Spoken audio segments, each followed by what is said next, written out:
જમના નદીને કાંઠે એક ગામ, રાજાપુર એનું નામ. બાંદા જિલ્લો. ચિત્રકૂટથી 10 ગાંવ દૂર. એક પંડિત ત્યાં વસે. કોઈ કહે છે કે એમનું નામ આત્મારામ દુબે હતું, કોઈ કહે છે કે રુદ્રનાથ મિશ્ર હતા. રાજાપુર રાજ્યના રાજગુરુ, સરયુપારી બ્રાહ્મણ. એમના ધર્મપત્નીનું નામ હુલસી. સમ 1554 પવિત્ર શ્રાવણ માસ અજવાળી સાતમના દિવસે સંધ્યાટાણે એ દંપતીને ત્યાં પુત્ર અવતર્યો. રાજગુરુએ દાનદક્ષિણા આપ્યા. એટલામાં તો ઘરમાંથી દોડતી દાસી આવી. કહે, મહારાજ, ઘરમાં આવીને જુઓ તો ખરા. આપનો પુત્ર જન્મતાની સાથે રામ બોલ્યો. વળી એને 32 દાંત ફૂટેલા છે ને ખાસો 5 વર્ષનો હોય એવો જણાય છે. ઘરમાં ભેગી થયેલી સ્ત્રીઓ કહે છે, આ તો કોઈ રાક્ષસે જન્મ લીધો છે. તુલસી માતા દુઃખી થાય છે. આપ આવીને ધીરજના 2 શબ્દ તો સંભળાવો. રાજગુરુ વિમાસણમાં પડ્યા. મિત્રોને પૂછ્યું, સગાને પૂછ્યું, જોશી તેડાવ્યા, જોશ જોવડાવ્યા. જોશી કહે, આ બાળકનો જન્મ અભુક્ત મૂળ નક્ષત્રમાં થયો છે. આવા અશુભ ચોઘડીએ જન્મનાર બાળકનું મોં જોવાથી એના મા બાપ મૃત્યુ પામે એમ શાસ્ત્ર કહે છે. પણ 3 દિવસ પછી જો આ બાળક જીવતું રહે તો વિચાર કરી યોગ્ય લાગે તો નિર્ણય કરવો. રાજગુરુ આ સાંભળી ઊંડી ચિંતામાં પડ્યા. આ વાત હુલસીએ પણ જાણી. ત્રીજે દિવસે રાતે એણે પોતાની દાસી ચુનિયાને બોલાવીને કહ્યું, બહેન, લાગે છે કે હંસલો ઉડવાની તૈયારીમાં છે. લે આ ઘરેણાને, લે આ મારી આંખની કીકીશો લાડલો દીકરો.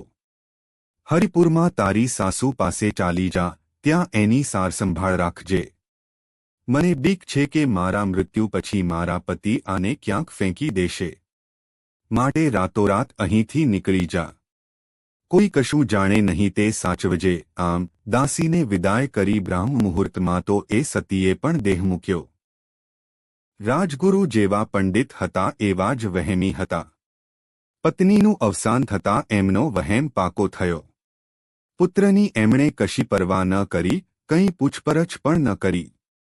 બીજી બાજુ ચુનિયાએ સાસુને બધી વાત કરી. સાસુ રાજીના રેડ થઈ ગયા અને આ દાસીએ અભાગ્યા અનાથ બાળકનું પાલન કરવા માંડી. આમ 5-6 વર્ષ વીત્યા ત્યાં દાસીને સાપ કરડ્યો. પાલક માતા પણ સ્વર્ગે સિધાવી. બાળક ફરી અનાથ બન્યો. આ સમાચાર રાજગુરુને મળ્યા. તે વધુ ઉદાસ બન્યા.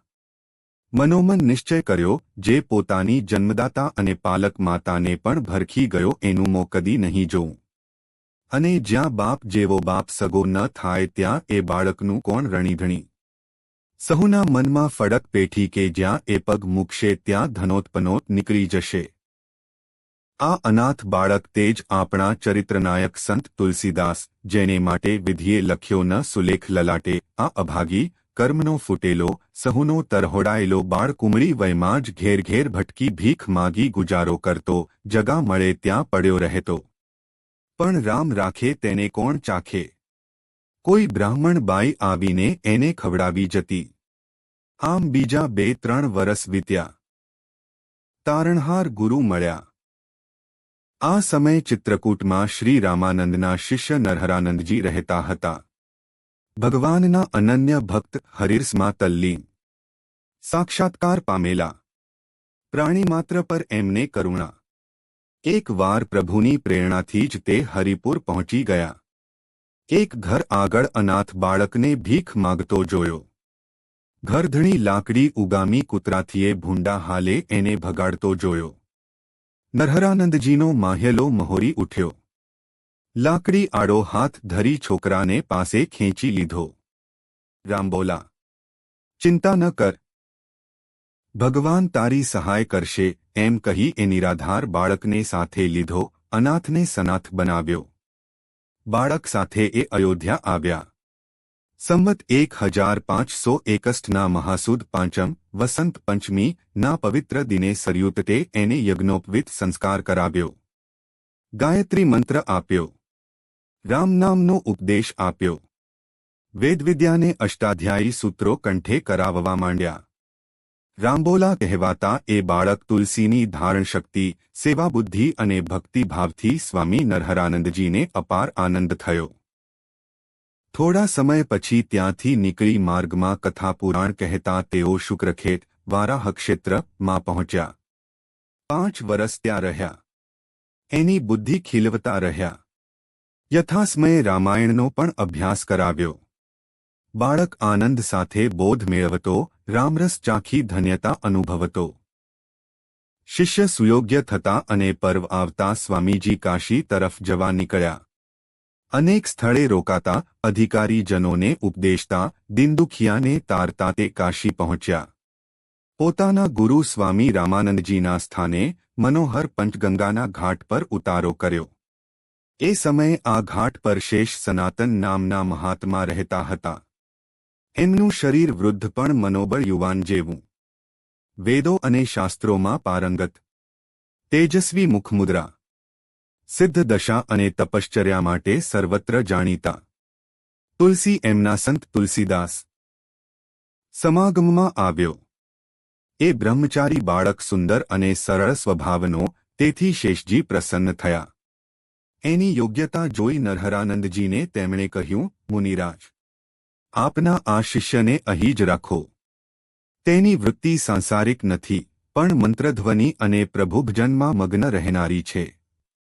હું તેને 4 વેદ, 6 દર્શન, ઇતિહાસ, પુરાણ, કાવ્ય વગેરે શીખવી ધુરંધર વિદ્વાન બેતાવીશ. સંસારમાં એ નામના કાઢશે. મહાત્માના આવા હિતભર્યા વચન સાંભળી નરહરાનંદજી પ્રસન્ન થયા. તુલસીને મહાત્માના ચરણોમાં સોંપ્યો. થોડા સમય પછી પોતે ચિત્રકૂટ ચાલ્યા ગયા. તુલસી શેષ સનાતનજી પાસે 15 વર્ષ રહ્યા. અધ્યયન દ્વારા સમગ્ર શાસ્ત્રોના સિદ્ધાંત સમજી લીધા. તન્મનથી આ ગુરુની પણ સેવા કરતા રહ્યા. ગુરુનું શરીર પંચત્વને પામ્યું ત્યારે અંત્યેષ્ટિ ક્રિયા કરી પોતે ગુરુઋણમાંથી મુક્ત થયા. ગુરુ જતાં એમનું મન ઊંચું થયું. પર્યટન કરતા કરતા જન્મભૂમિ તરફ નીકળ્યા. રાજાપુરમાં આવી પોતાના ખંડેર જેવા મકાનને સમરાવ્યું. પિતૃઓનું વિધિપૂર્વક શ્રાદ્ધ અને પિંડદાન કર્યું. આ પછી રામાયણ કથા સંભળાવી જીવન નિર્વાહ કરવા લાગ્યા. ભક્તિમાં લીન બનવા છતાં તુલસી હજી વૈરાગી બન્યા નહોતા. હા, એક મંદિરના મહંત બન્યા, પણ વિધિની ગતિ કંઈક ન્યારી જ હતી. જમનાજીને સામે કાંઠે તારીપતો ગામમાં એક સંસ્કારી બ્રાહ્મણ રહેતા. દીનબંધુ પાઠક એમનું નામ. કારતક સુદ બીજ યમદ્વિતીયા ના પર્વ પ્રસંગે તેઓ સહકુટુંબ યમુના સ્નાન માટે આવેલા. સ્નાનાદિથી પરવારી તુલસી કથા કરતા હતા ત્યાં આવ્યા. એમના મનમાં આ યુવાન પંડિત વસી ગયા. થોડાક સંબંધીઓને પૂછપરછ કરી પત્નીની રજા લઈ તે ફરીવાર તુલસીદાસને મળ્યા. એમની સમક્ષ પોતાની કન્યા રત્નાવલીના વિવાહની વાત મૂકી. તુલસીદાસ વિચારમાં પડ્યા. પહેલા તો એમણે સંચોકપૂર્વક લગ્ન કરવાની ના પાડી, પણ પાઠકજીના આગ્રહ આગળ એ ઝૂકી ગયા.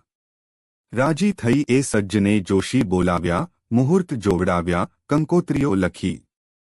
સંવત 1583ના જેઠ સુદ 13ના દિવસે મધરાતે મંગલફેરા ફરાયા અને તુલસીદાસ સુલક્ષણા એવી રત્નાવલીને પરણી ઘેર પાછા ફર્યા.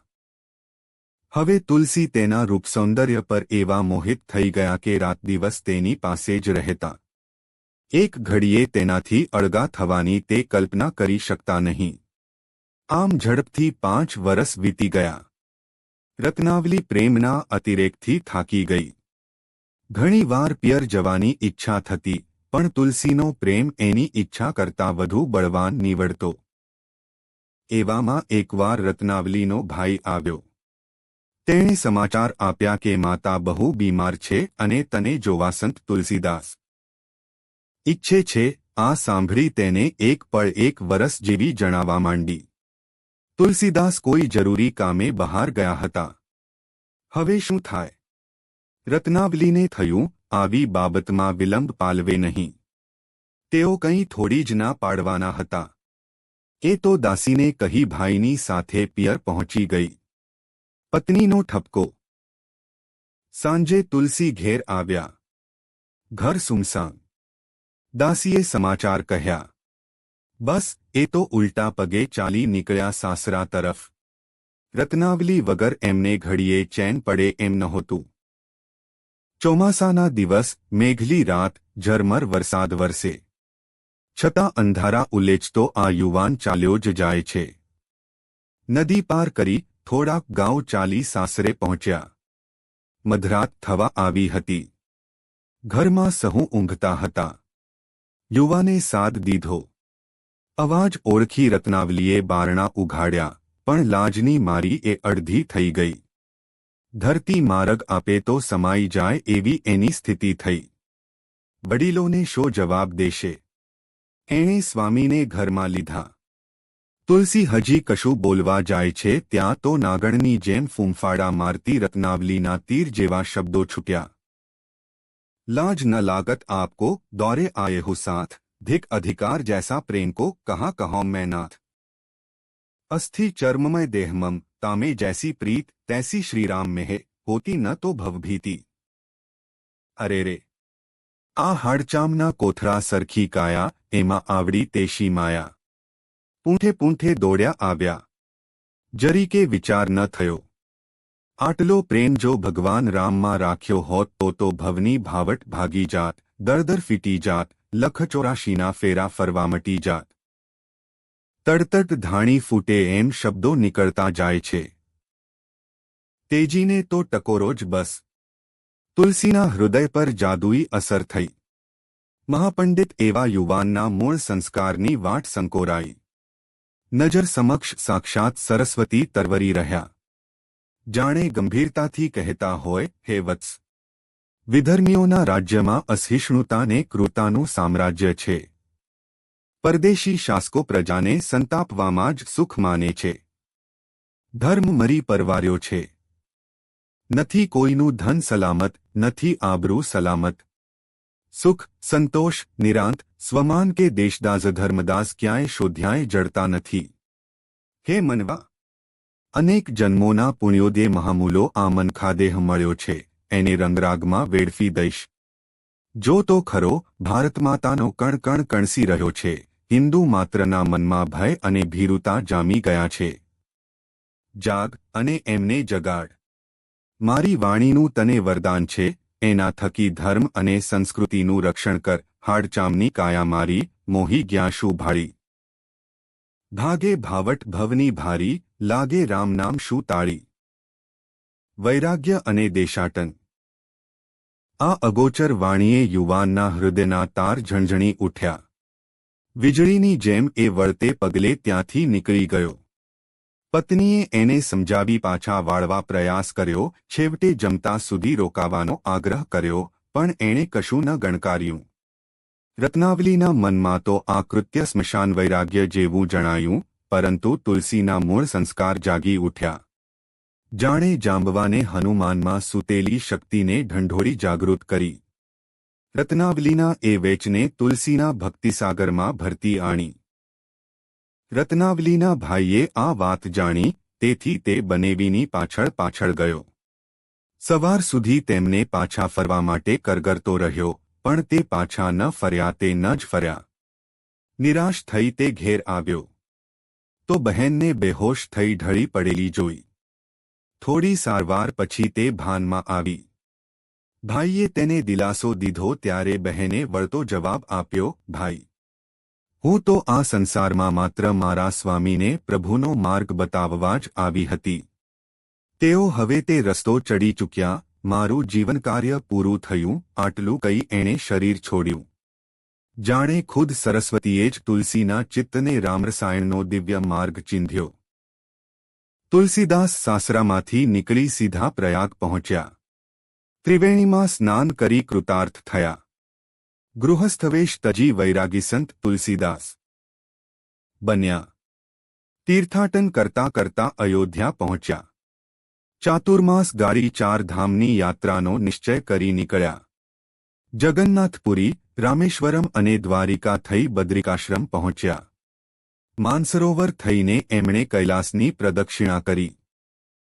આમ સંન્યાસીરૂપે તુલસીએ આખા દેશના દર્શન કર્યા, દેશની દુર્દશા જોઈ, સમાજની અવગૃતિ જોઈ, ધર્મનો વિનાશ થતો જોયો, પાપી પેટને ખાતર લોકોને અનેક ન કરવાના કામ કરતા જોયા. એક સાધુ તરીકે સમાજના થરેથરમાં સાવ નજીકથી સાચી સ્થિતિ અવલોકવાની એમને સુંદર તક મળી. મુસલમાન રાજ્યકર્તાઓના જાસૂસોને આની કશીએ ખબર ન પડી. આ મહાત્મા રામગુણ ગાતા જાય, લોકમત જાણતા જાય, રામરસ પાતા જાય, હિંમત બંધાવતા જાય. પરદેશી રાજા, વિદેશી ધર્મ, ચારેકોર એની જ બોલબાલા. પછી ખુલ્લો વિરોધ તો કરાય જ શી રીતે? એમ કરવા જતા તો રાણા પ્રતાપ સરખા ભલભલા હિન્દુ રાજાઓ રાનરાન રખડતા થઈ ગયા. એ જોઈ બીજાઓની આશા તૂટતી ગઈ, હિંમત ઓસરતી ગઈ. મોગલોને સામ્રાજ્ય સ્થાપી જંપ નહીં. ઇસ્લામના ફેલાવા માટે પણ એમણે જબરા પ્રયાસ કર્યા. એક જ વાત હતી, કાં મુસલમાન બનો કાં તો મોતને ભેટો. ધર્મ ખાતર ઘણા કુરબાન થયા, પણ અનેક કાયરોએ સ્વધર્મ છોડી જીવનને વહાલું ગણ્યું અને આ વટલાયેલા વધુ કટ્ટર બન્યા, દેશના અને ધર્મના દુશ્મન બન્યા. અનેક મંદિરો લૂંટાયા, મૂર્તિઓ તૂટી. મંદિરો હવે મસ્જિદો બની. અને આ બધું પેલા જાત્રખા કાયર હિન્દુઓએ જ કર્યું. બીજી બાજુ પ્રેમકી પીરના સૂફી દરવેશોએ હિન્દુ જીવનની પ્રેમગાથાઓમાં ઇસ્લામી સિદ્ધાંત વણી લીધા અને આ ધીમા ઝેરની અસર તલવારથીએ વધુ કાતિલ નીવડતી. અંધશ્રદ્ધા વધતી ગઈ. ધર્મ માટે તિરસ્કાર વધતો ગયો. સંસ્કાર ઓગળતા ગયા, જ્ઞાન કટાતું ગયું. સંસ્કૃતને દેશવટો મળ્યો, ફારસી રાજભાષા બની. ક્યાંક મઠ મંદિરના ગભારામાં શાસ્ત્ર વંચાતા પણ લોકોને એનો લાભ ન મળતો. આચાર વિચાર બદલાતા ગયા. ક્ષત્રિયોની રાજસત્તા ગઈ, બ્રાહ્મણોના ગુરુપદ ગયા. કેટલાક ક્ષત્રિય રાજાઓએ તો મોગલ બાદશાહને રાજી રાખવા રોટીબેટી વ્યવહાર પણ બાંધ્યા. તુલસીએ જોયું કે વ્યવસ્થા તૂટી રહી છે. વેદની નિંદા થાય છે. રાજા પ્રજાને લૂંટે છે. અંદરોઅંદર ઝઘડીને સમાજ ક્ષીણ થવા બેઠો છે. બ્રાહ્મણ લોભી બન્યા. રક્ષણ કરનાર ક્ષત્રિય લોકોની લાજ લૂંટવા લાગ્યા. ધર્મરક્ષક વેપારી દગાબાજ બન્યા. સેવક શૂદ્રો સાધુ બની ઢોંગ ધતીંગ ચલાવવા લાગ્યા. પ્રજા ભીરું, સ્ત્રી કુલટા, પુરુષ સ્ત્રીનો દાસ. પાશેરાનું પેટ ભરવું એ જ ધર્મ, આમ લંપટતા અને વર્ણસંકરતાની બોલબાલા થઈ. આ બધું જોઈ પરમ રામભક્ત સંત તુલસીદાસનું કાળજું કંપી ઉઠ્યું. ભગવાન રામના ચરણોમાં આત્મસમર્પણ કરી પ્રજાકલ્યાણ માટે વિનવણી શરૂ કરી. ચિત્તમાં એક જ વિચાર રમતો, દેશબાંધવોનું કલ્યાણ. કેટલાક ચમત્કાર. દેશાટન કરતા કરતા તુલસી અનેક સ્થળોએ ઘૂમ્યા. એ વખતે એમને કેટલાક અવનવા અનુભવ પણ થયા. એકવાર દુબોલી ગામના કૂવા પાસે નાહી ધોઈ એ ધ્યાનમાં બેઠા. ગામના છોકરા ત્યાં આવી ચડ્યા. તેમાં હરિરામ નામનો બ્રાહ્મણનો એક તોફાની બાળક પણ હતો. એણે તો શરૂ કર્યું ઢેખાડા ફેંકવાનું. આ મહાત્માએ મોં પર ઢાંકેલું કપડું ખસેડી લીધું. બીજા છોકરા નાસી ગયા, પણ હરિરામ ન ખસ્યો.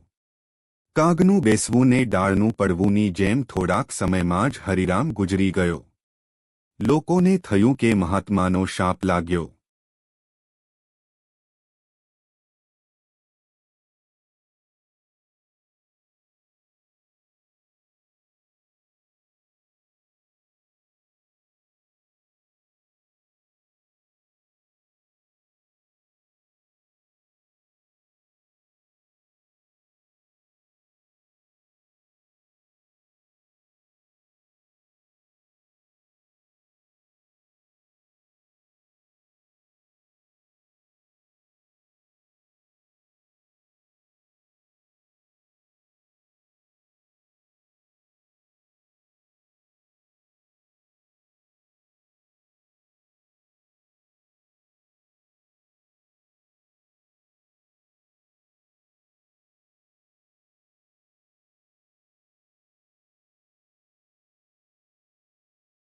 એક બીજા ગામમાં વળી બીજી જ ઘટના બની.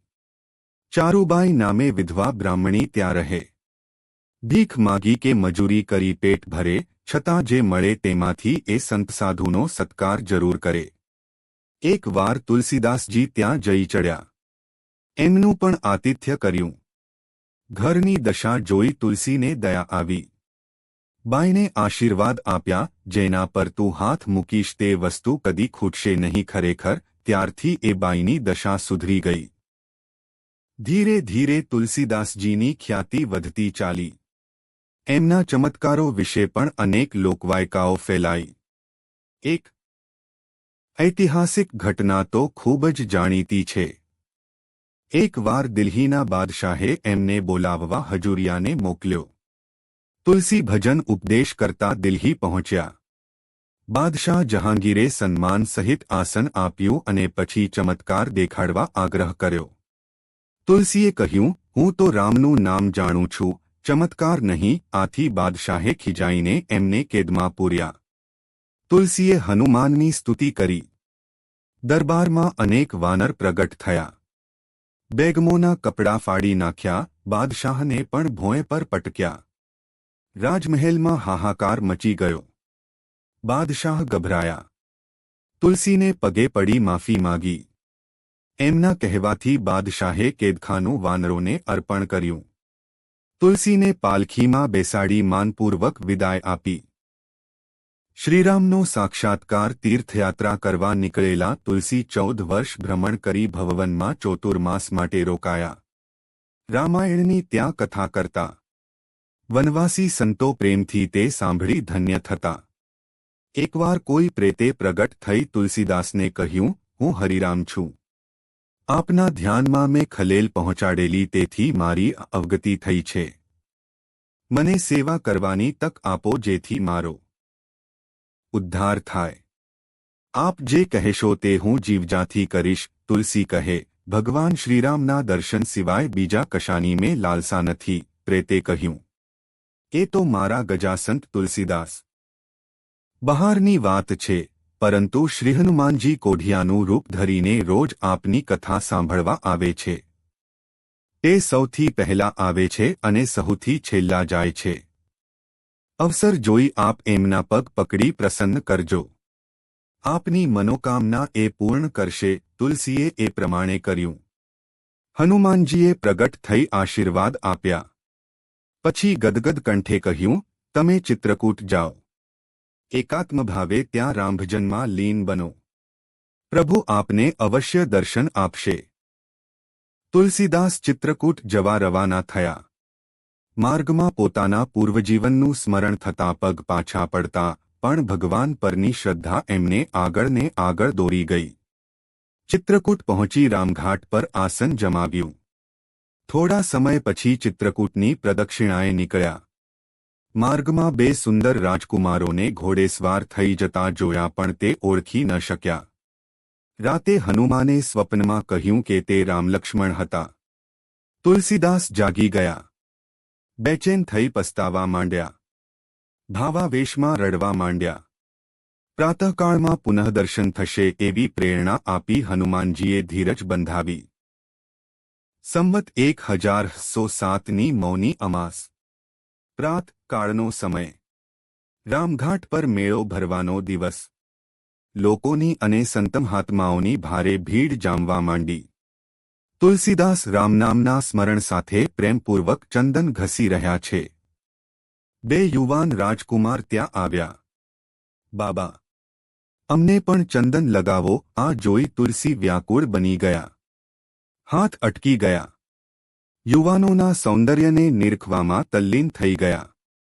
સામેથી ફરી અવાજ આવ્યો, બાબાજી, ચંદન લગાવો. પણ તુલસીદાસ તો ભાવાવેશમાં ખોવાઈ ગયા હતા. કશું સાંભળે તો ને. આખરે ભગવાને પોતે જ ઓરસિયા પરથી ચંદન લઈ જાતે તિલક કર્યું અને પછી અંતર્ધાન થયા. આ વિશે પ્રસિદ્ધ દોહો છે. चित्रकूट के घाट पर भई संतन की भीड़ तुलसीदास चंदन घिसे तिलक करे रघुवीर। छेक राते तुलसीदासने भावसमाधिमांथी कोई संते जगाड्या। एमना मनનું રૂડા પ્રકારે સમાધાન કરી શ્રીરામ રહસ્ય વર્ણવી બતાવ્યું। આ સંત પણ શ્રી હનુમાનજી પોતે જ હતા એમ કહેવાય છે. સંત સમાગમ. શ્રી રામના દર્શનથી એમની ભક્તિ દૃઢ બની. ફરી પાછા એ ભારત ભ્રમણ માટે નીકળ્યા. કાશી, જનકપુર, નૈમિષારણ્ય, અયોધ્યા, મલિહાબાદ, બિઠુર, વૃંદાવન વગેરે સ્થાને ફર્યા. ઉત્તર ભારતની અવદશા જોઈ એમનું હૈયું હાલી ઉઠ્યું. એમને ખાતરી થઈ કે જનતામાં આત્મવિશ્વાસ જગાડ્યા સિવાય દેશના ઉદ્ધાર માટે બીજો કોઈ માર્ગ નથી. એમની ખ્યાતિ વધતી ગઈ તેમ દર્શન કરવા સંત તુલસીદાસ આવનારની ભીડ પણ વધતી ગઈ. તે એકાંત ગુફામાં રહેવા લાગ્યા. સ્વામી દયાનંદજીને એની ખબર પડી. તેમણે જઈને કહ્યું, નાથ, સાધુસંતો અને ભક્તોથી ભાગો તે કેમ ચાલે? દર્શનાર્થી નિરાશ થઈ પાછા ફરે એ દુઃખની વાત છે. તુલસી ત્યાર પછી બહાર એક નિવાસસ્થાનમાં રહેવા લાગ્યા. આમ સાધુ સમાગમમાં 8 વર્ષ વીતી ગયા. સંમત 1116માં કાદમગીરી પાસેના એકાંત સ્થાનમાં ભક્ત સુરદાસજી તેમને મળવા આવ્યા. અઠવાડિયું સાથે રહી સત્સંગ કર્યો. સુરસાગર બતાવી સુરદાસજીએ તુલસીને પણ સાહિત્ય સેવા માટે પ્રેરણા આપી. મેવાડથી એક બ્રાહ્મણ મીરાબાઈનો પત્ર લઈને આવ્યો. મેવાડના રાજકુમાર ભોજના પત્ની મીરા ભક્તિપ્રાયણ હતા. રાણાને આ રૂચતું નહીં તેથી મીરાબાઈને મારવા ઘણા પ્રયાસ કર્યા. આથી કંટાળીને જ મીરાએ તુલસીને માર્ગદર્શન માટે વિનંતી કરતો પત્ર લખ્યો હતો. તુલસીદાસે ઉત્તર આપ્યો કે સર્વ કાંઈ છોડી દઈ પ્રભુભજન કરવામાં જ સાચું સુખ અને કલ્યાણ છે. જાકે પ્રિય ન રામભાઈ તજીએ તાહી કોટી બેરી સમ જદપી પરમ સ્નેહી. જેને સીતારામરૂપ ભગવાનનું નામ ગમતું ન હોય તે ગમે તેવો સ્નેહી કે સંબંધી હોય તો પણ તેને પરમ શત્રુ ગણીને એનો વિના વિલંબે ત્યાગ કરવો. સંત તુલસીદાસ. સચરાચર જગત સિયારામમય નિરખનાર આ સંતના જવાબથી મીરાને માર્ગ મળ્યો. મહેલને જેલ ગણી એનો ત્યાગ કર્યો અને તીર્થાટન કરતા કરતા ભક્તિમય જીવન ગાળ્યું. આજોરના મહારાજ માનસિંહ અને તેમના ભાઈ જગતસિંહ અવારનવાર તુલસીના દર્શને આવતા. એકવાર ભક્ત પારખું નાભજી તુલસીદાસને મળવા આવ્યા. તુલસી ધ્યાનમાં હતા તેથી મળ્યા વિના જ વૃંદાવન પાછા ગયા. તુલસીને ખબર પડી એટલે જાતે જ ભક્ત નાભજીને મળવા વૃંદાવન ગયા. તે દિવસે ત્યાં વૈષ્ણવોનો ભંડારો હતો. તુલસીદાસજી તો વૈરાગીઓની પંગતને છેક છેડે જઈ બેસી ગયા. કંઈ પાત્ર નહીં એટલે પૂરીઓ તો હાથમાં લીધી, પણ ખીર શામાં લેવી? ઝટ એક વૈષ્ણવનું બાજુમાં પડેલું પગરખું લીધું. પીરસનારને કહ્યું, આમાં પીરસો. સંતના ખાસડા કરતા બીજું ઉત્તમ પાત્ર કયું હોઈ શકે? પીરસનાર ખચકાયો, બીજા વિચારમાં પડ્યા. તુલસી બોલી ઉઠ્યા. તુલસી જાકે મુખતે ધોખેઉ નિકરત રાંગ, તાકે પક્કી પગતરી મેરા તવ ચાંગ. ભૂલથીએ કોઈના મુખમાંથી રામ નામ સરી પડે તો તેવા સંતને કાજે મારા શરીરના ચામડાના જોડા સીવડાવું તોય ઓછા પડે. આ સાંભળતા જ નાભજી દોડી આવ્યા. તુલસીને હૃદયસ્રસા ચાંપી બોલ્યા, આજે તો મને ભક્તમાળનો સુમેરુ જ મળી ગયો. હવે તુલસીના હૃદયમાં પરમ ભક્તિભાવ જાગતા. એક બાળક રોજ આવી તેમની પાસે ગીત માગતો.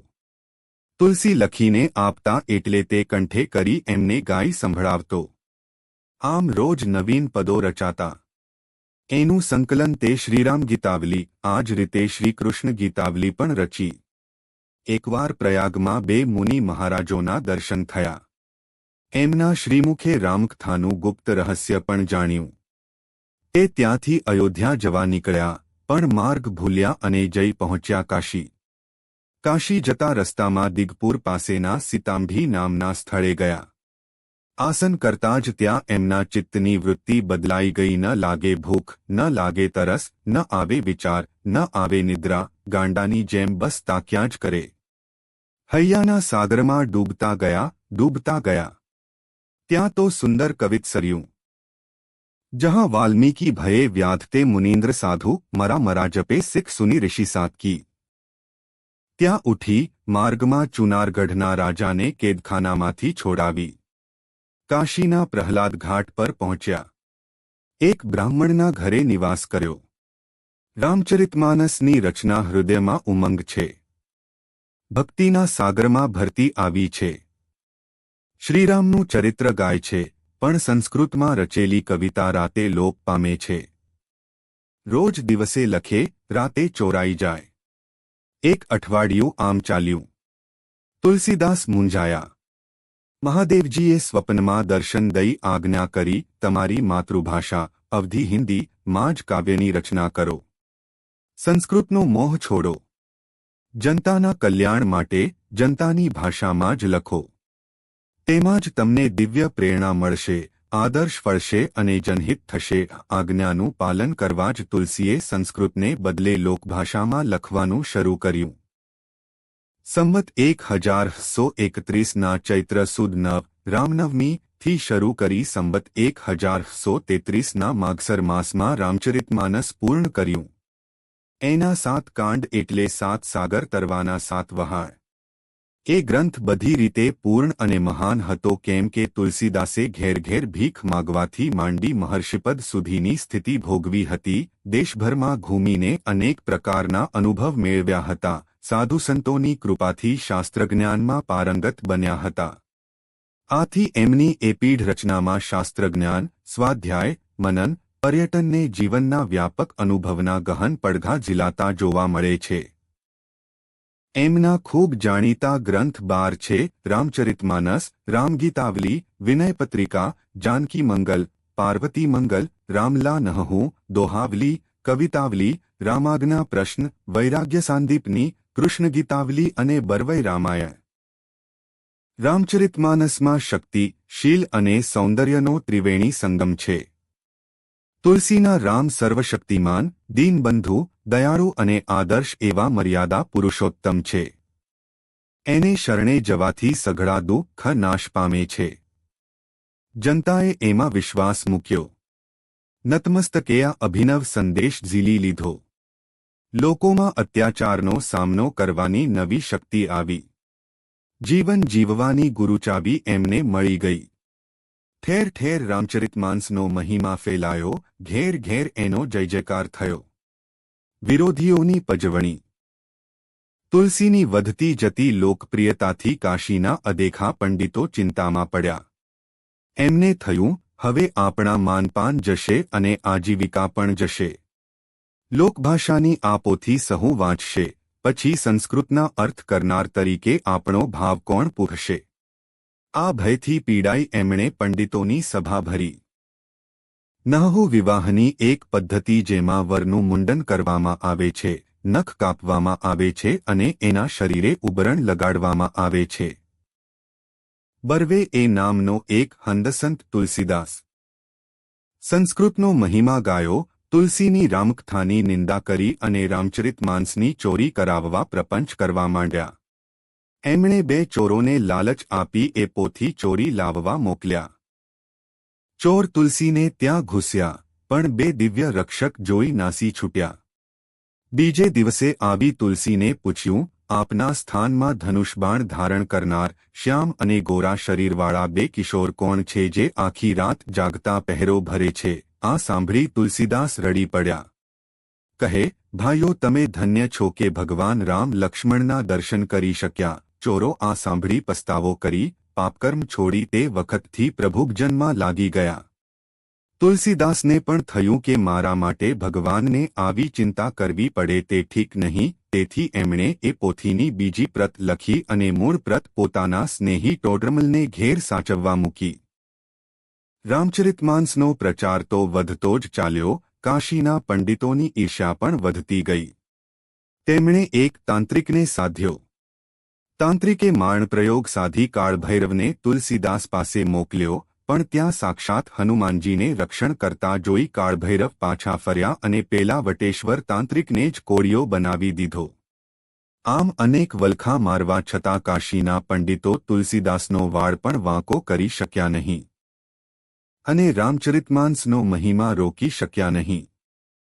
આથી પંડિતો વધુ ઉશ્કેરાયા. તેમણે ભેગા થઈ શંકરાચાર્યના અનુયાયી અને અદ્વૈત સિદ્ધાંતના પરમ વિદ્વાન સ્વામી શ્રી મધુસૂદન સરસ્વતી પાસે જઈને કહ્યું કે શ્રી મહેશ્વરે માનસને પ્રામાણિક ગ્રંથ માન્યો, પણ તે કઈ કોટીનો છે તે જણાવ્યું નથી, માટે વેદ, પુરાણ, શાસ્ત્ર અને ઇતિહાસમાં એ કોની બરોબરીનો છે તેનો નિર્ણય થવો જોઈએ.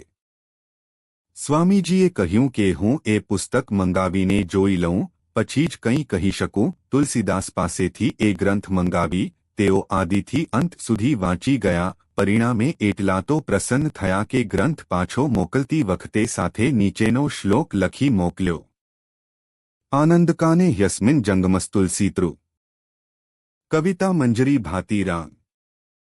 શ્રી રામચરિત માનસરૂપી આનંદવનમાં તુલસીદાસજી જંગમ વૃક્ષરૂપ છે અને તેમાં શ્રી રામચંદ્રજીરૂપ ભ્રમરથી શોભાયમાન કવિતારૂપી મંજરીઓ પ્રકાશી રહી છે.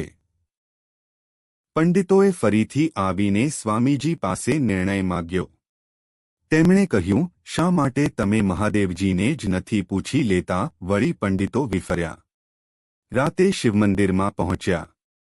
શિવજીની સામે ગ્રંથોનો ખડકલો કર્યો. સૌથી ઉપર વેદ, એની નીચે શાસ્ત્રો, એની નીચે પુરાણો અને સૌથી નીચે શ્રી રામચરિતમાનસ. પછી શિવાલયનો દરવાજો બંધ કર્યો. ઠરાવ્યું એવું કે સવારે મંદિર ખુલતા જે ગ્રંથ સૌની ઉપર જણાય તેને જ સર્વોપરી માનવો. પછી રાત આખી ચોકી કરી. સવારે દ્વાર ખુલ્યા. જુએ છે તો સૌથી ઉપર શ્રી રામચરિતમાનસ. આ જોઈને તુલસીની નિંદા કરનાર પંડિતો લજ્જિત થયા. તુલસીને ચરણે પડી એમની માફી માગી. આમ છતાં રવિદત્ત શાસ્ત્રીનો દ્વેષ ગયો નહીં. તેમણે તુલસીને પરેશાન કરવામાં કશી મણા રાખી નહીં. હુમવેશે શિષ્ય બની વચનથી બાંધી તુલસીને કાશી છોડવાની ફરજ પાડી, પણ એમાંય એ ફાવ્યા નહીં. થાકી હારીને તે પણ તુલસીના ચરણોમાં પયા. આ બધાથી માનસનો મહિમા વધતો જ ગયો. પશ્ચિમના સુપ્રસિદ્ધ વિદ્વાન ડો ગ્રિયર્સનને પણ એ જોઈને આશ્ચર્ય થયેલું કે ઉત્તર ભારતમાં રામચરિતમાનસનો જેટલો પ્રચાર છે એટલો ઇંગ્લેન્ડમાં બાઇબલનો પણ પ્રચાર નથી. આથી જ ભક્તિકવિ નાભાદાસે તુલસીદાસને કળિયુગના વાલ્મીકી તરીકે નવાજી એમની મહાનતાને બિરદાવી છે. વિશ્વવંધ તુલસી.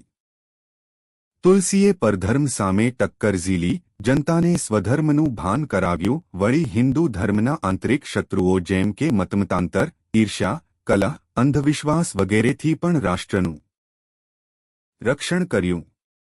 એ ન તો કટ્ટરતામાં માનતા, ન તો શિથિલતામાં. સમન્વય એમનો આદર્શ હતો. લોકહિત એમનું ધ્યેય હતું. જે સમન્વય સાધી શકે તે જ સર્વેશ્વર બની શકે. તુલસીદાસે હિન્દુ સમાજમાં પરસ્પર વિરોધી સંસ્કૃતિઓ, સાધનાઓ, જાતિઓ અને આચાર વિચારની પદ્ધતિઓ વચ્ચે સુમેળ સાધી આપ્યો. સત્તાનો કોરડો વીંઝી લોકોમાં ભય ફેલાવી એમને કાબૂમાં લઈ સમ્રાટ બનવું સહેલું છે, પણ લોકોના સ્નેહ અને શ્રદ્ધા જીતી એમના હૃદય સિંહાસન પર બેસવું મુશ્કેલ છે. આ દૃષ્ટિએ કોઈ સમ્રાટ કરતા લોકનાયક તુલસી મહાન હતા, સફળ ક્રાંતિકારી અને સમન્વયવાદી સંત હતા. સુપ્રસિદ્ધ ઇતિહાસકાર વિન્સેન્ટ સ્મિથે કહ્યું છે કે ફારસીની મોટા ભાગની જોડકણા જેવી અશુદ્ધ અને સામાન્ય પદ્યર્ચનાઓમાંથી નજર ફેરવી એક મહાન હિન્દુની કૃતિઓ ઉપર ધ્યાન આપતા પરમ સંતોષનો અનુભવ થાય છે. એનું નામ આઈને અકબરી અથવા મુસ્લિમ ઇતિહાસકારના ગ્રંથમાં જોવા નહીં મળે, છતાં તે મધ્યયુગના સૌથી મહાન વ્યક્તિ હતા. લાખો નરનારીઓના હૃદય જીતવાને લાગે વળગે છે ત્યાં સુધી એ સમ્રાટ અકબરથીએ મહાન હતા. એમની એ સિદ્ધિ અકબરના અનેક વિજયોથી પણ ઘણી મહત્વની અને કાયમી હતી. આટલી બધી પ્રસિદ્ધિ અને મહાનતા પ્રાપ્ત કરનાર એ મહાનુભાવનું નામ છે સંત તુલસીદાસ. યુગદ્રષ્ટા કવિ. તુલસીદાસનું જ્ઞાન અગાધ હતું. ભાષા પર જબ્બર કાબૂ હતો, નજર તીક્ષ્ણ અને અવલોકન સૂક્ષ્મ હતા. સમાજના તો જીવતા જાગતા ચોકીદાર હતા. એમને હૈયે લોકહિતની રટણા હતી. એમણે જોયું કે લોકમર્યાદા નહીં જળવાય ત્યાં સુધી લોકકલ્યાણ નહીં સધાય અને ઉત્તમ ભાવનાથી જ ઉત્તમ વ્યવસ્થા સ્થાપી શકાય. આથી એ રામના પરમ ગાયક બન્યા. મર્યાદા પુરુષોત્તમના જીવન દ્વારા એમણે લોકમર્યાદાનો નિરખ્યું માર્ગ ચિંધ્યો. રામના રૂપમાં જનતાએ જાણે કે પોતાનું રૂપ. રામાયણના રામ આદર્શ રાજા, આદર્શ પુત્ર, આદર્શ ભાઈ અને આદર્શ પતિ છે. કૌશલ્યા જેવી માતા, લક્ષ્મણ જેવો ભાઈ, સીતા જેવી પત્ની, હનુમાન જેવા સેવક અને રામ જેવા પ્રજાપાલક આદર્શ ચરિત્રનો જોટો દુનિયાના સાહિત્યમાં પણ મળવો મુશ્કેલ છે. વિશ્વકવિ રવિન્દ્રનાથે કહ્યું છે, ભારતવાસીઓને રામ, લક્ષ્મણ અને સીતા જેટલા સત્ય લાગે છે એટલા તેના ઘરના માણસો પણ તેને લાગતા નથી. આદિકવિ વાલ્મીકીને બાદ કરતા કાલિદાસ, ભવભૂતિ, કબીરદાસ કે સુરદાસ જેવા સમર્થ કવિઓ પણ આવી આદર્શ અને પરિપૂર્ણ જીવનની કલ્પના આપી શક્યા નથી. કવિ સુરદાસે તો તુલસીદાસને મંત્રદ્રષ્ટા કહી એમની મહાનતાને સ્વીકારી. રામચરિતમાનસને કવિતા નહીં, સંત તુલસીદાસ મંત્રશાસ્ત્ર ગણી પોતાને તેમની હરોળમાં નહીં બેસાડવાની પ્રાર્થના કરી હતી.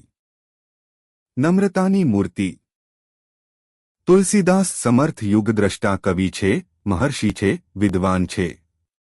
છતાં સ્વભાવે સરળ અને નમ્રતાની મૂર્તિ સમા છે. ભગવાન સામે તો તે દીનતા બતાવે જ છે, પણ પોતાની અભિમાનરહિત સંકોચશીલ ઉદાર પ્રકૃતિના અનેક ઉદાહરણ પૂરા પાડે છે. જગતને મુગ્ધ કરી નાખે એવા મહાકાવ્યના સર્જક પોતાની જાતને જ્યારે વિદ્યાવિહીન, ગામડિયા તરીકે નિરૂપે છે ત્યારે એમની આગળ ભલભલાનું મસ્તક ઝૂકી જાય છે, કેમ કે તે કવિકોવિદની કૃપા યાચે છે, સંતોને પ્રણામ કરે છે, પોતાની કાલીઘેલી ભાષામાં લખેલી રામકથા સ્વીકારવા વિનંતી કરે છે, પોતાના અનેક દોષ સામે ન જોવા પ્રાર્થના કરે છે. કવિ ન હો, નિહિ બચન પ્રવીણું, સકલ કલા સબ વિદ્યાહીનું. જો કે ઢોંગી સાધુઓ અને ભ્રષ્ટ બ્રાહ્મણોને જોઈ એ ગુસ્સે થાય છે, સમાજની અવ્યવસ્થા ઉપર પ્રહાર પણ કરે છે, પરંતુ એ તો બાળકને ખરાબ રસ્તે જતા રોકવા માતા જેમ ઠપકો આપે તેવા વાત્સલ્યથી, કલ્યાણ ભાવનાથી જ પુણ્ય પ્રકોપ ઠાલવે છે, કેમ કે તે વિનાશના નહીં, નિર્માણના દૂત છે. ધર્મ, સમાજ કે રાજ્ય ગમે તે હોય, એનો આદર્શ તો જનકલ્યાણનો હોઈ શકે એવી આસ્થા તુલસીદાસના દરેક વચનમાંથી નિતરતી જોવા મળે છે. દયાના સાગર.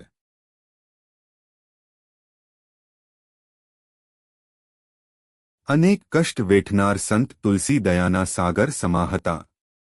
કોઈનું પણ દુઃખ જોઈ તે દ્રવી ઉઠતા. કલિયુગને પ્રસન્ન કરવા એમણે વિનયપત્રિકા લખી. માનવને હર પળે માર્ગદર્શન મળે તે માટે દોહાવલી રચી.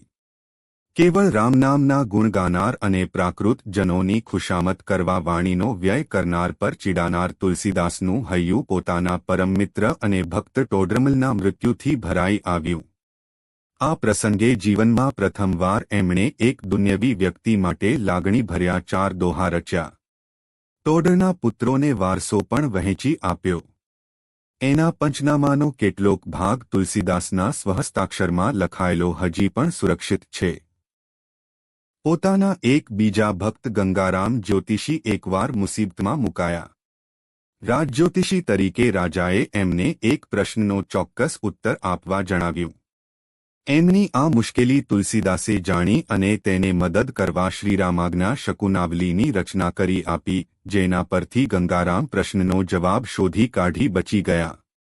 આનો બદલો વાળવા એમણે ખૂબ હઠ કરીને તુલસીદાસને 12,000ની રકમ આપી. આ સંતે જુદે જુદે સ્થળે હનુમાનની 12 મૂર્તિઓની સ્થાપના કરવામાં સંત તુલસીદાસ એ દ્રવ્યનો સદુપયોગ કર્યો. ગંગાકાંઠે અસીઘાટ પર સંકટમોચન એમાંના એક છે. એક વાર કવિ ગંગ આવ્યા. મનમાં એમ કે તુલસી પહેલા નંબરનો કવિ અને હું બીજા નંબરનો, આથી તુલસીની પ્રતિભા જોઈ ગુસ્સે થયા. એમને ગમે તેમ ભાંડવા માંડ્યા. થોડુંક બબડીને એ તો ચાલતા થયા. તુલસીએ ગુસ્સે થયા વગર મનને સમજાવી દીધું. શીલ ગહની, સબકી ગહની, કહની હિય મુખ રામ તુલસી રહીએ યહી રહની, સંત જન કો કામ. હોય, લોકો ગમે તે બોલે. સંત પુરુષે તો સાર લેવો, શીલ સંયમથી રહેવું. પણ કુદરતનું કરવું કે કવિ ગંગને રસ્તામાં જ એક હાથી મળ્યો અને તેણે સૂંઢ વડે પછાડીને ગંગનો પ્રાણ લીધો. અકબરના પ્રસિદ્ધ વજીર અને કવિ અબ્દુર્રહીમ ખાનખાના અને તુલસીદાસ વચ્ચે અત્યંત સ્નેહ હતો. એકવાર કોઈ ગરીબ બ્રાહ્મણ પોતાની કન્યાના વિવાહ માટે મદદ મેળવવા આવ્યો. તુલસીએ એને સુયોગ્ય પાત્ર સમજી એક ચિઠ્ઠી ઉપર અડધો દોહો લખી ખાનખાના પાસે મોકલ્યો. આ લીટી વાંચતા જ ખાનખાનાએ બ્રાહ્મણને પુષ્કળ ધન આપ્યું, સાથે ઉપરના અડધા દોહાની પૂર્તિ પણ લખી મોકલી. એક વાર તે ગંગા સ્નાન કરતા કરતા જબ ધ્યાનમાં ખોવાયા. વૃદ્ધ શરીર કાંપતું હતું. આ દૃશ્ય કિનારે ઊભેલી એક વેશ્યા જોતી હતી. પછી જ્યારે તે ગંગાજીમાંથી બહાર નીકળીને પોતાના વસ્ત્ર પર જળ છાંટવા લાગ્યા ત્યારે ગંગાજળના 2 છાંટા તે વેશ્યા પર પડ્યા. વેશ્યાના પુણ્યકર્મ પાક્યા. તે સાગરમાંથી પાર ઉતરી પોતાના નીચ કૃત્ય છોડી ભજનમાં લાગી ગઈ અને સંસાર ગોસ્વામીજીની નિંદા કરનાર એક બ્રાહ્મણ મરી ગયો. તેની પત્ની શબ સાથે સતી થવા નીકળી. રસ્તામાં તુલસીદાસને જોઈ તેણે તેમને પ્રણામ કર્યા. સંતે આશીર્વાદ આપ્યા, ખંડ સૌભાગ્યવતી ભવ, અને આ સાંભળતા જ તે બાઈ હાથીફાટ રડી પડી. આખો ભેદ ખુલી ગયો. તુલસીદાસે શબને ઘેર પાછું લઈ સાચવવા કહ્યું અને પોતે 3 દિવસ સુધી ઉપવાસી રહી, ધ્યાન ધરી, ભગવાનની સ્તુતિ કરી. પરિણામે તે મળદું જીવતું આશીર્વાદ આપ્યા. થયું. તે બ્રાહ્મણે સજીવન થઈ તુલસીની માફી માગી. સંતે તેને રામરાજ્યનો આદર્શ. પોતાના કાવ્યમાં કપિયોતાની યુગના વર્ણન દ્વારા કવિએ પોતાના સમયનું આંખે દેખ્યું વર્ણન કર્યું છે. ગવાર નૃપાલ કલી યવન મહામહિપાલ. સામ ન દામ ન ભેદ કલી ફક્ત દંડ કરાલ. એમાં પોતાના સમયના યવન રાજાઓના અત્યાચાર, એશારામ, કામલોલુપ્તા, લૂંટફાટ, પ્રજા વિરોધી નીતિ વગેરેનું વિગતવાર વર્ણન છે. સ્ત્રીઓની અવદશા બતાવીને સીતા, અહલ્યા અને કૌશલ્યાના પાત્રો દ્વારા નારીનો ધર્મ સમજાવ્યો છે. જ્યાં કાયદાનું કે મર્યાદાનું કશું સ્થાન નહોતું, બાપ બેટાનું કે બેટો બાપનું, ભાઈ ભાઈનું કે ભત્રીજો કાકાનું ખૂન કરી અથવા એને જેલમાં નાખી ગાદી પર ચડી બેસતો એની સામે રામરાજ્યનો આદર્શ ચિંધી નીતિભ્રષ્ટ અત્યાચારી શાસકોને તે ચેતવણી આપે છે, જેવો રાજા તેવી પ્રજા. જાસુ રાજ પ્રિય પ્રજા દુઃખી. જે રાજા પોતાની પ્રિય પ્રજાને પીડે છે તે અવશ્ય નરકનો અધિકારી બને છે. શાસકો જો દુરાચારી, ભ્રષ્ટ, વિલાસી અને લૂંટફાટ કરનાર હોય તો પ્રજા મૂઢ, દુઃખી, ઢોંગી, ધર્મભ્રષ્ટ તથા ભીરુ બને એમાં શી નવાઈ. આજે રાજાશાહીને બદલે લોકશાહી પાંગરતી જાય છે. એમાં તુલસીના રામરાજ્યનો આદર્શ જ પાયામાં રહેલ છે, કેમ કે રામરાજ્ય ઉત્તમ પ્રજાતંત્ર હતું. બ્રાહ્મણ, ક્ષત્રિય, વૈશ્ય, શૂદ્ર અને વનવાસી એ પંચની અને શાણા મંત્રીઓની સલાહ લઈ રાજા રાજ્ય કરતો. એક ધોબીના ઘરખાનગી મહેણાથી પણ તે પત્નીનો ત્યાગ કરતો. આવા પ્રજાપાલક અને સદાચારી રાજાને જ આદર્શ ગણી તુલસીએ એને પ્રજાનો સેવક છતાં પ્રજાનો પિતા નિરૂપ્યો છે. વ્યક્તિ કરતાં સમષ્ટિના હિતને એમણે મહાન ગણાવ્યું છે. સંત તુલસીદાસ કાયશીલ, બુદ્ધિ, વિદ્યા અને શક્તિ અનુસાર સહુ પોતપોતાનું કામ કરે, એકબીજાને સહાયક બને, વડીલો અને ગુરુઓને માન આપે, રાજા પ્રજાની ઈચ્છાને માન આપે તથા દલિતદીન વર્ગો પ્રત્યે પણ સંભાવ અને સ્નેહભર્યો વ્યવહાર કરે એવા સમાજધર્મની, સામાજિક એકતાની હિમાયત પોતાના સાહિત્ય દ્વારા તુલસીએ બુલંદ કંઠે કરી છે. તુલસીદાસ મર્યાદાવાદી હતા પણ રૂઢિવાદી નહોતા. લોકપરંપરા અને કલ્યાણકારી નિયમોના પાલનના એ આગ્રહી હતા. વિકાસ અને વ્યવસ્થા માટે, સ્વસ્થતા અને સ્વરક્ષણ માટે એ શિસ્ત પર ભાર મૂકતા. ભારતીય સમાજની રચના સમાન આર્થિક આધાર અને રાજકીય અધિકારોની સાથોસાથ આધ્યાત્મિક એકતાના પાયા પર રચાયેલી હોવી જોઈએ એમ માનતા. એમણે આદર્શ સમાજ વ્યવસ્થા, રામરાજ્યનું સુંદર નિરૂપણ કર્યું છે. તુલસી અને મહાત્મા ગાંધીએ લોનાયક તુલસીના અનેક આદર્શોમાંથી પ્રેરણા લીધી છે. એમની સ્વરાજ્યની ભાવના તો સીધી જ રામરાજ્યમાંથી ઉતરી આવેલી છે. દલિતો પીડિતો માટે સંભાવ, સ્ત્રી પ્રત્યે પૂજ્યભાવ, સ્વમાનનું ગૌરવ, સરળ લોકભોગ્ય ભાષાનો આગ્રહ, રામનામનો ચમત્કાર, અત્યાચારી શાસન સામે પ્રતિકારભાવ, સાહિત્ય દ્વારા લોકજાગૃતિ વગેરે બાબતોમાં બંને મહાપુરુષો વચ્ચે અદ્ભુત સમાનતા છે. તુલસીદાસે મુસ્લિમ શાસનકાળમાં ભક્તિમાર્ગનો આશરો લઈ ધર્મભાવ દૃઢ કર્યો. માનસિક ગુલામી અને ભીરુતામાંથી ઉગારી લઈ પ્રજામાં સ્વાવલંબન અને સ્વાભિમાન જાગૃત કર્યા. ક્રાંતિની મશાલ ઝાલ્યા વગર પણ સમાજમાં સમૂળી ક્રાંતિ આણી. કર્મ, જ્ઞાન અને ભક્તિ વચ્ચે તથા ભૌતિકતા અને આધ્યાત્મિકતા વચ્ચે સુમેળ સાધી આપ્યો. આમ તુલસીદાસ ભારતીય સંસ્કૃતિ અને સાહિત્યના અમર ગાયક બન્યા. સંવત 1175થી ભયંકર મરકીનો રોગ શરૂ થયેલો.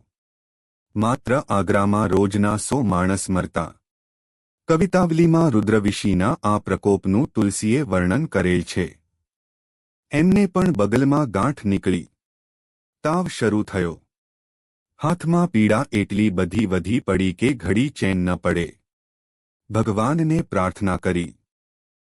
रामचंद्र यश बरनी के चित हवे मौन, तुलसी के मुख दीजिए अभी तुलसी सोन. आवा महाकवि, हिंदू धर्मना रक्षक, लोकनायक अने महर्षि, राम नामना अनुपम गायक संत तुलसीदासे काशीना असीघाटमां संवत 1780 श्रावण वद त्रीज ने शनिवारे 127 वर्षનું પૂર્ણ આયુષ્ય ભોગવી શરીરનો ત્યાગ કર્યો અને યશરૂપી શરીરથી અમરતાને વર્યા.